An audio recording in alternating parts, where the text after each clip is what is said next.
우리는 인생을 살아가면서 많은 선택을 마주하게 됩니다. 여기서 선택하든 비선택하든 결국 후회를 안 할 수는 없습니다. 다만 결과가 좋을수록 후회의 정도가 작아지고 결과가 좋지 않을수록 잘못된 선택을 원망하며 큰 후회를 하게 됩니다. 이처럼 인간이 지나 일에 대해 후회를 하는 것은 어쩌면 당연합니다. 결과를 미리 알 수 있으면 좋겠지만 항상 모든 건 지나고 나서야 깨닫게 됩니다. 이렇기 때문에 후회가 남는 것이죠. 그 누구도 완벽한 인생을 살 수는 없습니다. 죽기 전엔 누구나 후회를 하는 것이고 그렇다고 해서 잘못 산 건 더욱 아닙니다. 우리가 여기서 할 수 있는 것은 후회를 최소한으로 만드는 것입니다. 사람들은 죽지 않을 것처럼 생활하다가 죽음을 앞두게 됐을 때 후회가 밀려온다고 합니다. 하지만 이때는 늦은 후회가 될 수도 있습니다. 그렇기에 우리는 지금부터라도 어떻게 하면 후회를 덜 할 수 있는 인생을 살 수 있는지 고민해야 합니다. 이런 후회를 줄이기 위한 방으로 우리는 우리보다 오래 산 인생 선배들의 조언에 귀를 기울이는 것도 좋은 방법이 될 수 있습니다. 상황이 닥치기 전까지 우리는 어떤 후회를 할지 모르게 되는 경우가 많기 때문입니다. 우리보다 오래 산 분들은 과정을 대부분 겪어봤기에 그분들의 이야기는 우리가 더 나은 삶을 살아갈 수 있는 방향을 제시해 줍니다. 그렇다면 노년의 나이가 된 인생 선배들은 후배들에게 어떤 조언을 해줄까요? 오늘은 나이 들어 모르면 후회하는 2가지에 대해 알려드리겠습니다. 첫 번째는 너무 일만 하며 사는 것입니다. 앞서도 얘기했듯 대부분의 사람들은 죽지 않을 것처럼 생각해 매일 하던 일만 반복하는 경향이 있습니다. 그렇기 때문에 내가 하고 싶었던 것들이 있어도 나중에 하면 되지라는 생각으로 계속 미루는 것입니다. 그러나 시간은 우리를 기다려주지 않습니다. 미루고 미루다 보면 하고 싶은 것들을 하지 못하게 되는 몸 상태가 되어버릴 수 있습니다. 특히나 돈 타령하느라 죽어라 일만 하다가 죽는 것을 후회하는 분들이 정말 많습니다. 물론 어느 정도 돈을 아끼며 생활하는 것은 좋지만 사치를 하지 않는 선에서 나에게 투자하는 돈은 절대로 아까워해서는 안 됩니다. 하고 싶은 것 원하는 것 조금은 이기적인 삶이 나를 발전시키고 행복하게 해주는 것입니다. 행복한 노년을 보내시는 분들은 가고 싶은 곳이 있으면 가고 먹고 싶은 거 있으면 먹고 하고 싶은 게 생기면 바로 시작합니다. 너무 돈을 하는 마음이 큰 나머지 1,000원만 더 내면 맛있는 것을 먹을 수 있는데 1,000원을 아끼고자 맛있는 음식을 포기하는 분들도 많이 계십니다. 이것이 잘못됐다는 것은 아니지만 그래도 조금은 나 자신을 위해 돈을 쓸 줄 안다면 행복한 삶을 살아가는데 아주 큰 도움을 줄 것입니다. 또한 지금 살고 있는 삶이 내가 원하는 삶인지 남이 원하는 삶인지 파악하는 것도 중요합니다. 이것은 임종을 앞둔 분들이 많이 후회하는 것 중 하나입니다. 남이 어떻게 볼까 계속 눈치를 보게 된다면 정작 나를 잃게 되고 내가 하고 싶은 것을 못하게 됩니다. 주변에서 나이값 못한다고 욕할까봐 혹여나 나를 뒤에 서서 흉보진 않을까 하는 쓸데없는 걱정을 하는 것입니다. 하지만 여기서 알아야 할 것이 있습니다. 다른 사람들은 그렇게 남에게 관심을 가지지 않습니다. 여러분이 무엇하는 크게 그것을 신경 쓰지 않는다는 것입니다. 혹여나 뒤에서 욕을 하면 어떤가요? 그것보다 내가 후회 없는 삶을 사는 것이 100배는 더 중요할 것입니다. 그러니 주변 신경 쓰지 말고 오로지 나 자신을 위해 내 기준을 잃지 말고 살아가는 습관을 만드는 것이 좋습니다. 2번째, 조언은 고독을 즐기는 것입니다. 이 말도 아마 질리도록 들어보셨을 것입니다. 하지만 아직 이를 진정 실천하시는 분들은 많지 않습니다. 혼자 남게 된다면 자연스레 외롭고 쓸쓸한 감정이 먼저 들기 때문입니다. 먼저 이 정을 받아들여야 합니다. 외롭고 쓸쓸한 감정을 억지로 밝게 만들 필요는 없습니다. 일단 나에게 느껴지는 감정을 먼저 받아들이고 이러한 고독과 잘 지내는 방법을 하나씩 터득하는 것이 중요합니다. 그렇다면 어떻게 우리는 혼자가 되었을 때 외롭고 쓸쓸한 감정에서 벗어나 고독과 함께 덜 후회하는 인생을 보낼 수 있을까요? 지금부터는 책 단독자 통해 우리는 왜 고독감을 느끼는지, 어떻게 하면 우리는 외로움에서 벗어날 수 있는지 알아보도록 하겠습니다. 고독이라고 하면 외롭다, 불안하다, 무섭다, 싫다라는 말이 자연스럽게 떠오르는 걸 봐서 고독에 대한 이미지가 그리 좋은 것 같지 않다. 최 몇 년 동안 팬데믹의 영향으로 사람들이 집에서 혼자 시간을 보내는 일이 많아지면서 마음속으로 고독 아닌 고독감을 괴물처럼 키워버린 경우도 적지 않은 듯 보인다.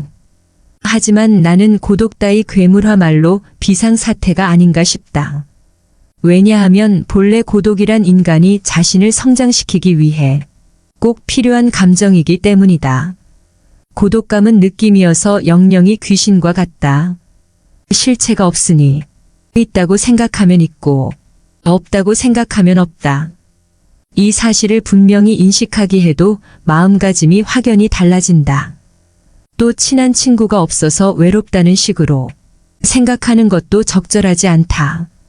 본뒤 인간관계는 반드시 길고 진하게 사귀는 는데에 가치를 두어야 할 사안이 아니 때문이다. 담백하고 얕은 교류를 관계의 기본으로 삼으면 고독감으로 고민할 일도 줄어들지 않을까? 무인도에서 혼자 사는 상상을 해보자. 깊은 외로움으로 몸도 마음도 시들어버릴까? 그렇지 않을 것이다. 물론 혼자 생활하는 것은 고독한 일이다. 하지만 애당초 사람과의 교일절 없는 곳이니 혼자 시간을 보내는 것 말고는 선택지가 없다. 게다가 고독이 가져오는 외로움보다 혼자서 어떻게 살아가지라는 고민이 훨씬 심할 것이다. 그러니 고독감에 빠져 있을 여유가 없지 않을까. 반면 직장이나 가정에서는 어떤가 적어도 사람이 있으니 외롭지는 않다. 그런도 마음이 고독감에 침식될 가능성은 다분하다. 사람은 혼자 있을 때 고독을 느끼는 게 아니라 주변에 사람이 많더라도 나는 혼자라는 생각이 들 때 외로움을 느낀다. 집단 속에 있으면 아무래도 전체의 틀에서 벗어나고 싶지 않다는 마음이 작용한다. 즉 타인과의 관계 때문에 고독감이 생기는 것이다. 무엇으로 고독감을 해할 수 있을까라는 질문에 나는 가장 먼저 책을 꼽는다. 여러분 중에는 책을 읽으라는 내 조언이 그리 마음에 와닿지 않았던 사람도 있을 것이다. 책을 읽어도 실생활에 도움이 되는 건 별로 없지 않나라고 말이다. 책은 저자가 홀로 상당한 시간을 들여 엮어낸 글의 결과물이다. 물론 한 권의 책이 만들어지기까지는 편집자와 너 인쇄소 직원 등 많은 사람의 도움이 필요하다. 하지만 저수라는 시간은 저자 혼자만의 것이다. 저자가 혼자만의 시간을 소중히 여기며 알찬 작품으로 열매를 맺으면 이 작품을 읽는 사람은 그 열매의 숙성된 맛을 즐기며 혼자만의 시간을 보내게 된다. 이러한 연쇄작용 속에서 책을 읽는 사람은 고독감을 느끼지 않는다. 마음은 늘 저자와 함께하기 때문이다. 즉 혼자 있는 시간이 외롭더라도 책을 읽는다면 그 고독감을 해소할 수 있다. 마음이 힘들 때는 글을 쓰는 것도 좋다. 글을 쓰는 일에는 상당한 에너지가 필요하다.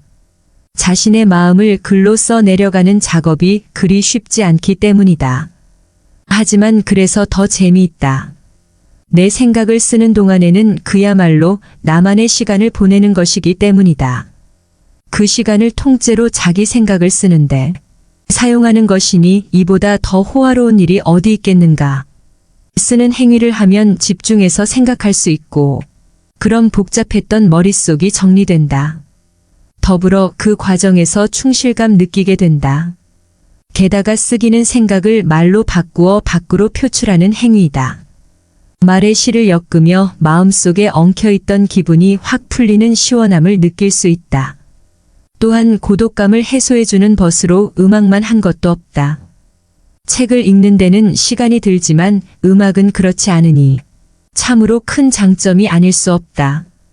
그러니 고독감이 들 땐 일단 음악을 틀고 그 공간에 몸을 맡겨보자. 일을 하면서 음악을 들어도 괜찮다. 멜로디를 배경 삼은 상황만으로도 외로운 마음의 위로가 된다. 리듬에 몸을 맡기다 보면 멜로디가 마음속으로 들어온다. 리듬과 멜로디가 하나가 되어 나를 위로해주는 셈이다. 나는 특히 외로울 때면 듣는 곡을 정해놓고 그것을 1, 2주 동안 200번 정도 듣는다. 이름하여 원트랙 리피트 방식이다. 그 음악을 듣는 중에는 고독감을 차단할 수 있으니 결국에는 고독감이 흩어진다. 우리는 스마트폰을 비롯한 디지털 기기를 과하게 사용한 탓에 심신이 더욱 피폐해졌다고 할 수 있다. 둥지 생활에는 이런 경향을 더 심화시키는 면이 있다. 몇 년 전 인스타 브레인이라고 출간되었다. 저자인 스웨덴 정신과 의사 안데르스 한센 박사에 따르면 하루 2시간 이상의 스마트폰 사용은 우울증의 위험성을 높인다. 그런데 현대인은 하루 평균 4시간 동안 스마트폰을 사용한다고 한다. 스마트폰으로 방대한 정보가 끊임없이 인간에게 흡수되면 뇌의 정보 처리 기능이 이를 따라가지 못해서 뇌의 과로를 일으키는 것이다. 그럼 어떻게 해야 에너지를 순환시키고 뇌의 과로를 풀어줄 수 있을까? 답은 단순하다. 운동이다. 인류는 500만 년에 이르는 긴 시간 동안 계속 몸을 움직이는 생활을 해왔다. 몸을 움직이지 않아도 생활이 가능해진 는 길어봐야 최근 100년 정도다. 긴 역사에 비추어 보면 눈 깜짝할 정도로 짧은 기간이다. 인류가 몸을 움직이지 않는 생활에 익숙해져도 심신을 건강하게 진화시키는 날이 오려면 아득할 만큼의 시간이 필요하지 않을까. 돌려 말하면 인간은 몸을 움직여야 한다는 것이다. 운동하지 않고서는 몸과 마음을 건강하게 지할 수 없다. 몸을 움직이는 가장 손쉬운 방법은 산책이다. 게다가 산책을 하면 사계절의 변화와 풍경 그리고 바람과 공기를 느끼며 거리를 오가는 사람들과 시선을 맞추면서 기분을 전환할 수 있다. 나도 매일 1시간 정도 반려견과 함께 산책한다. 특별히 산책 애호가는 아니고 반려견에게 산책이 필요하다 보니 일과로 삼는 정도다. 오늘은 쉴까 하다가도 산책을 나서는데 집으로 돌아오는 길에는 늘 다녀오길 잘했네. 기분 전환도 되고 좋구나 하고 생각한다. 그런 의미에서 보면 산책을 위해 개를 키우는 것도 좋겠다. 무엇보다 개를 키우는 것 자체가 고독감을 줄여주는 효과가 있다. 개를 데리고 다니면처럼 개를 데리고 다니는 사람과 이야기를 나누게 된다. 그렇게 섞여 이야기를 나누면 전혀 고독하지 않다. 나는 반려견을 행복의 원천이라고 생각한다. 반려견이 곁에 있어 주어서 고독을 느끼는 일이 없다. 고독감은 마음을 위축시킨다. 그 외로움이 전염되는 것이니 몸도 굳어진다. 그래서 종종 수족 냉증이 생기기도 한다. 반대로 말하면 몸을 따뜻하게 하면 마음까지 포근해진다.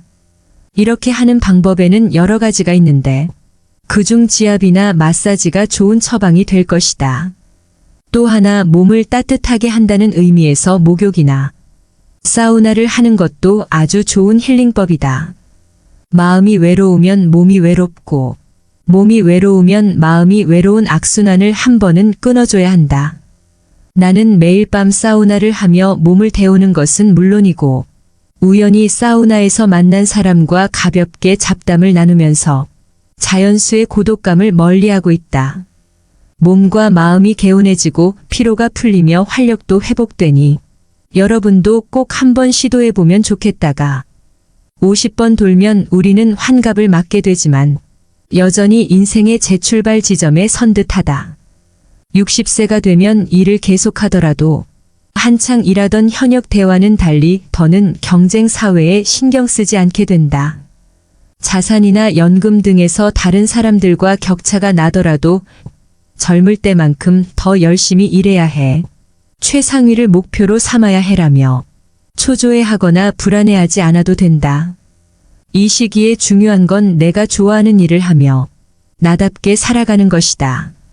즐거움이란 진기한 책을 빌려 첫 장을 펼치는 순간 즐거움이란 따뜻하고 맑은 봄가을에 나서는 순간 즐거움이란 아침에 일어나 어제까지 보지 못한 꽃이 피는 걸 보는 순간 즐거움이란 오랜만에 생선을 아이들이 맛있다며 먹는 순간 즐거움이란 마음 터놓을 수 있는 친구와 우스의 소리를 하며 박장대소하는 순간 즐거움이란 좋아하는 붓을 구해 먼저 물에 적신 후 시험해보는 순간 이런 식으로 일상 속 즐거움을 세며 살 수 있다면 중년기 이후에 하루하루를 알차게 보낼 수 있을 것이다.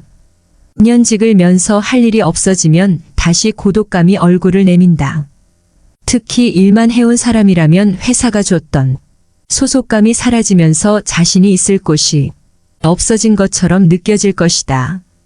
게다가 동네에는 아는 사람도 없고 종일 집에서 뒹굴뒹굴하는 것도 점점 지겨워져 외톨이가 된 것 같아 불안과 외로움을 느끼게 된다. 이런 상황을 방치하면 점점 새로운 무언가를 시도하는 일을 겁나게 되고 무기력해지며 최악의 경우 노인성 우울증에 걸리기도 한다. 하지만 그럼 일을 하라고 말할 수도 없다. 그렇기에 혼자서 조금씩 작업하는 재미를 느낄 만한 일을 찾아봐야 한다. 한 번은 집을 짓는 TV 프로그램을 보는데 그야말로 돌을 하나씩 쌓아 돌담을 만드는 아저씨의 일상이 소개되었다. 그 모습을 보고 정말 훌륭하다고 생각했다. 그는 자식도 손주도 있었지만 직접 지은 통나무 집에서 혼자 살며 주변에 돌담을 만들어주는 분이었다. 이외에도 가령 도서관에서 책 빌려 보이라, 그나 좋아하는 요리 프로그램에서 소개하는 레시피에 도전해보기, 매일 산책하며 발견할 것을 사진으로 기록해 자비 출판해보기 등 꾸준히 할 수 있는 일은 얼마든지 있다. 목표를 세우고 하나씩 해보며 성취감을 느끼는 것이 중요하다. 조금 더 욕심을 낸다면 미션이라고 여길 만한 일을 만들면 더욱 좋다. 그럼 사명감을 가지고 행하게 되니 더욱 즐겁고 보람찰 것이다. 나아가 일하던 때와 같이 사회와 연결되어 있다는 것을 실감할 수 있다. 노년의 고독에 관한 나쁜 예는 셰익스피어의 희곡에서 찾아볼 수 있다. 소개할 작품은 리어왕이다. 나로서는 이렇게 늙지 말아야지 싶은 노후를 엿보았다. 비극은 리어왕의 국정에서 물러나고 3명의 딸에게 영토를 나누어주는 장면에서 시작된다. 그는 딸들에게 아버지인 자신을 생각하는 마음을 피력하게 하여 아버지를 가장 지극히 생각하는 딸에게 많은 유산을 주겠다고 말한다. 이때 셋째 딸인 코델리아는 아버지의 성에 차지 않는 답을 한 탓에 리어왕의 노여움을 산다. 셋째 딸을 제외하고 첫째 딸과 둘째 딸에게 재산을 나누어 준 리어왕은 50명의 시종을 데리고 두 딸의 집에 방문하는데 딸들은 아버지의 시종들 아지 먹이고 재워줄 수 없다며 홀로 오게 다 리어왕은 첫째 딸과 둘째 딸에게 배신당했다며 분노를 터뜨리고 급기야 절망하여 폭풍 우석을 방황한다. 고독의 수렁에 빠진 노인 리어왕의 포효가 이어지느니 장면은 매우 극적이다. 바람아 불어라. 나의 뺨을 찢을 때까지 불어라. 미쳐 날 뛰어라. 리어왕은 결국 셋째 딸 코델리아를 찾아가 위로를 받지만 결국 이놈도 저놈도 살인자다. 모반을 꾀한 놈이다. 외치며 숨을 거둔다. 좋다고 해야 할지 나쁘다고 해야 할지 리어왕은 마지막까지 기운이 넘친다. 미쳐 날뛰는 리어왕을 보는 게 재미있을지 모르나 실제로 이런 노인이 가까이 있다면 큰일이다. 왜냐하면 스스로 고독을 자초할 뿐이기 때문이다. 우리는 리어왕의 비극을 통해 노인이 고독해지는 필요한 자세 3가지를 배울 수 있다. 첫째, 생전의 재산 증여를 서두르지 않을 것. 상속자가 유산만 받고 나서 피상속인을 돌보지 않을 수도 있다. 둘째, 사소한 일로 화내지 않을 것. 나이가 들면 완고해 참을성이 없어지는 탓인지 뜻대로 되지 않으면 금세 화를 내는 경향이 있다. 나는 이를 노인성 화증 후 군이라고 부르는데 반드시 주의하는 것이 좋다. 셋째, 자신의 노후는 스스로 책임지도록 준비할 것, 그렇지 않으면 자식에게 짐이 될 수 있다. 이렇게 극 중에서 리어 왕의 모습을 참고하여 노후 계획을 세워보는 것도 좋겠다. 지금까지 우리는 책 단독자 함께 기꺼이 고독을 만끽하는 법에 대해 배웠습니다. 이 책에서 말하듯 혼자만의 시간을 통해 오직 나 하나로 충분해는 삶에 대한 힌트를 얻으셨길 바랍니다. 오늘은 나이 들어 덜 후회하려나 대해 알려드렸습니다. 첫째는 너무 일만 하며 살지 않는 것. 둘째는 고독을 받아들이고 독서, 글쓰기, 산책, 음악 등으로 고독감에 벗어나 혼자만의 행복한 시간을 갖는 연습을 하는 것입니다. 이를 통해 여러분들이 진정 고독을 즐길 줄 아는 사람이 된다면 더욱 구애 없고 평안한 노후를 보낼 수 있을 것이라 확신합니다. 이상으로 오늘의 영상을 마치겠습니다. 우리 모든 구독자분들의 행복한 여생을 응원합니다. 다음에 더 좋은 내용으로 찾아뵙겠습니다. 감사합니다.